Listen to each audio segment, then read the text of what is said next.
Reyer Dircks, a boatman, burnt after dreadful torture for the testimony of Jesus Christ at Amsterdam in Holland in the year 1550. At this time also Reyer Dircks, a pious hero and valiant soldier of Jesus Christ, though of small repute in the eyes of the world, who gained his livelihood with a little boat on the river Amstel, enlisted under the bloody banner of his Saviour, and united with the cross-bearing church, contemptuously called Anabaptists. Having been with them about 3 years, he virtually experienced that the kingdom of heaven suffers violence, and that the violent take it by force, inasmuch as he could not enter the spacious halls of the blessed palace of God without pressing through the strait gate, so that his flesh, yea, the whole body, remained on the posts, and this in the fire, as food for the birds and wild beasts. He was imprisoned at Amsterdam in Holland, and, though he was most miserably tortured, he nevertheless refused to depart from his faith and the promise which he made to God in baptism. He was then condemned to death as a heretic and very cruelly executed with flaming fire. The foregoing may be clearly seen from the following sentence, which was read on the day of his death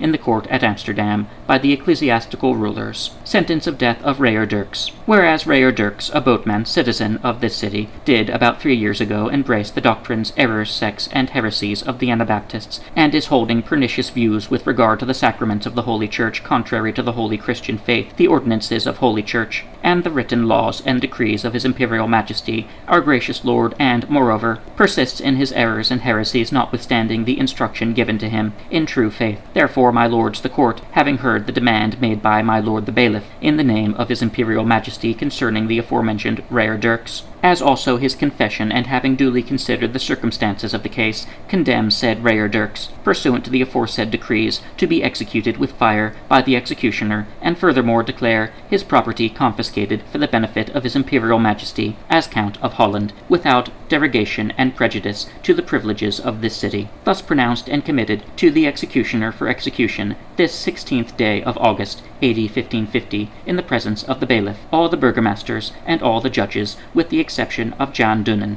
Reyer Dircks was examined by torture the 9th of July, AD 1550, extracted from the Book of Criminal Sentences in the keeping with the Secretary of the City of Amsterdam, N.N.